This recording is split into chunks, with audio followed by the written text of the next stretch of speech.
Yeah. You see, this is the problem I have, because there's a lot of areas in London and elsewhere in the country where there's a sort of, you know, it's a gay thing, you know, it's a gay public toilet, or I don't mean it's gay, but it's not like a legal thing. It means a cottage. But it's a cottage, whatever. I mean, I remember being, in Bristol once doing some... If you're confused when I said it's a cottage, Yeah. that's a term for where gay people go in toilets to sort of meet and greet each other. Well, Shake hands. I was at the public library in Bristol once doing some studies from a sixth form, and I think the toilet was closed in the library. I was dying for the toilet, and I popped out and there was a public toilet behind the library. I thought, I can't believe my luck. Dashed down there, it was about 6-ish in the evening, I was working late, I was studying hard. I went in there, and I swear to God, I saw two fellas. With the... Is that unusual? Or? Well, no, they were up to some hijinks. What they're sort of like... Do you know the thing that struck me? What? One of them had bright red underpants. What do you mean? What, They were actually doing, you know, they were having some kind of, you know... They were having relations. They weren't even in a cubicle, they were out in the... Where were the underpants? Well, around his ankles. No! Yes, I swear to God, I'm not going to make this up. What were you? I don't know, like, how old you are in the sixth form? 16 or whatever, 17? Yeah, and what did you do? Well, I actually Well, said... you just joined in, what else did you do? You might as well. I actually swore, I said, oh, F me. And then I went, oh, no, don't. No, I did, I swear to God. I did. I went, oh, F me. No, don't. Because I was panicked, and I ran out. And as I was walking out, a guy was coming in, I went, oh, hang on, mate. And then I thought, I better not tell him. I'll let him find out for himself. He might be going in there to join in. He might have got a call. Come down. We're going crazy on each other's ass. Come down. It's conspiracy in Bristol. But what conspiracy. annoyed me my was... lover, want a bit of cart? What angered me, Rick, was the fact that I wasn't notified, that there was not... I didn't know there was no sign. And afterwards, I spoke to other people about it, and they said, oh, it's a famous gay haunt. But what annoys me is I feel that they should put an ad in the local press, a big paper, like once a week, like, you know, when they recall cars if they're damaged or there's a fault, or Currys might bring back stuff if they're sort of faulty goods, they say recall and we'll give you money back. They should put an ad in, the gay community should put an advert in that just says, these are the hot spots, this is where you're likely to find us doing some stuff. If you're not gay and you might feel uncomfortable, avoid them. And just list them, or little pictures, or, you know, a map or something. Anything, because like the gay tube thing, I don't know fun. 1, 2, 3, railway cuttings. Well, not that. It's more of a sort of social awareness thing. Yeah. So people, you know, don't feel uncomfortable and... But they don't want it exactly to be like, sort of walking in under a neon sign. Why? It's legal. yeah, big arrows. Oh, as if. What do you mean? What's wrong with that? Because, well, it's actually a public place. I don't think cottaging is strictly legal. But even if to specify what they're going to do. But some people, they're not, some of them aren't, I don't think it's probably they seen advertise gays, is GAY. it? But it's not the people that go out and they say I'm gay and I like Barbara Streisand.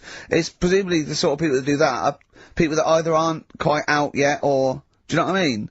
Or they're doing having a quick one over the way to their wife and kids. Yeah.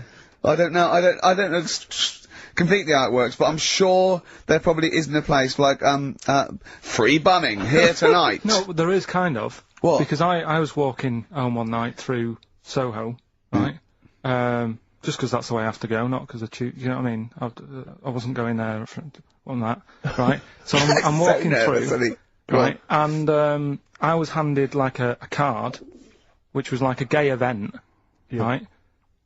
Now that's a bit weird, isn't it? That straight away he's presuming that because I'm there that time of night. Well, and you've got a shaved head, and you sort of like, you know, you sort of like quite look after yourself, and you've got some nice clothes. Yeah, but it's still, and you look like a little bit rough, don't you, from Manchester? You look like a northern rent boy who comes down to stand outside McDonald's. But the card was rubbish, right? What do you mean? Had this fella on it, right, all sort of greased up and that. What would you look? Just having a look what he'd handed me and that. Right. Just having a look. Picture of him, sort of sailor's hat on, tan body, like, just his arse out, like that. And, rubbish slogan, right? The best bum in W1. Is bum there a noun, or like a verb? What do you mean? Well, to bum. Is it like, get the best bum you've ever had? Or, he had the best bum? I think it's just I don't suppose you asked. No. I don't suppose you called the number to check. What do you mean exactly by this? Does it mean you've got a great arse? Do you mean I will be well bummed Or do you mean you've just got a good... Come on now, let's... Well, can I just, a final point about, because I asked my friend how it all works up on the Heath, because I live in Hampstead Heath, near Hampstead, and I was where I didn't want to go walking and get involved, get myself involved in anything. How can you get involved? No, but again, I didn't want to walk. Sort of like, oh, I can't believe it. I couldn't say no. Oh, my wrist, it's knackered. What do you mean? Well, I was there for about 2 hours. I must have gone about 43 of them. But, you know, I didn't like to say no, because they were so pleased to see me. Oh, well, it's God. not so much the fear of that. It's not good skiing practice. I was doing 2 at a time for a little while. It's not the fear of that so much as the fact that, again, you don't want to gate crash someone else's party. Do you know what I mean? No. You don't, if there was a straight couple having sex, you'd want, oh, I'm sorry, and you'd want to avoid that area. Yeah, of course. But I find, so someone told me how it works, and apparently you just go and, you know, sit on a bench or something, and then a guy just sits on the bench, and they just look at each other. There's not really anything said, it's just a kind of nice evening or whatever. You know, I guess it's like 2 in the morning or whatever. And then they go off in the bushes and ding dong. But it's like, I don't know how that culture's developed. I love this programme. But why can't that be the case with women? That would be amazing. You just go out to the park, and like 1 in the morning, you just sit on a bench, you just... Be like a scene from Gigi. Exactly. He's just walking along with the perambulator. Yeah. Exactly. But that would just be a joy if there was none of this formality. You've got to talk to them, buy them dinner. Oh, you know, you're joking. Romance. Oh, no. Just this kind of informal thing. It'd be great. So what would you do then? You go up to a woman and go, come on. Yeah. Let's stop mucking around. We know why we're both sat on this bench. There's a nice bush over there. Yeah. Let's have a bit. Yeah, and then she'd go, yeah, great, thanks. I'm killing some time before I, pop into town. Yeah. That'd be perfect, thanks. You make my weekend. So you're jealous of gays as well as me? In a sense. In a way. What do you think, Carl? Let's put a track on. Why? Are you getting scared now? You brought it up. Is it getting too close to the bone, so to speak? Can I tell you one of my best presents I ever had? Without doubt, all I ever wanted was a go-kart. This is true. I was like, you know, sort of 5, 6, 7, and I eventually, for Christmas, I wasn't sort of spoiled in the sense that I got pocket money, but I always got what I wanted at Christmas eventually, because working class mothers, they'd get it out the catalogue and pay for it for the rest of the year. So I always got, I'd really, as many presents as anyone else. And I got this go-kart. It was a little red go-kart, and it was a pedal one. And I'd run home from school, and I'd be in it, and I'd get down the garden for hours. I'd have to come in for my tea, and this was fantastic. And this went on for like weeks and weeks and went through the summer. The next time, it was just it was fantastic go-kart. I'd show off, and then one day I came home, and I went. It was always at the back of the shed, sort of up against the shed, and I went in. I couldn't see it, and so I went to the back door. My mum was sort of like washing up with that, and I went, "Where's my go-kart?" I thought it hasn't been nicked. She went, "Your dad swapped it." Your dad swapped it? Yeah. I went, he what? And I was going to be brave, and I went, he what? She went, he swapped it for a wheelbarrow. And I could see she didn't approve of this, and she was thinking, I'm going to tell him, and then I'm going to, have this out. And I went, right. She went, it's your wheelbarrow.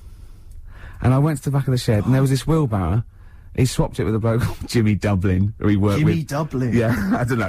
I think he was a respectable member of the community. He was fine. It was his livelihood. No, I think he was an Irish gentleman, and that's why we called him. I don't know what his real name was. And I think my dad must have been drunk, and he went, I want to get my son a go-kart. And my dad, my kid's got one. He's probably had it for a year. He's probably bored with it. Yeah. And he said, I'll give you this wheelbarrow. And I went to this wheelbarrow, and it was caked in concrete. I could hardly lift it. I just nicked off a building site, obviously. And I'd be there for hours trying to push this wheelbarrow up and down the garden, right? And it was okay, though, because I was going on holiday soon, and I 7 years running, went to Bognor Regis, a place called Riverside, because some woman around the way had a caravan that we got free for a week, and it was great, just wonderful. And I used to go there with my mum and my nan. Oh, party time!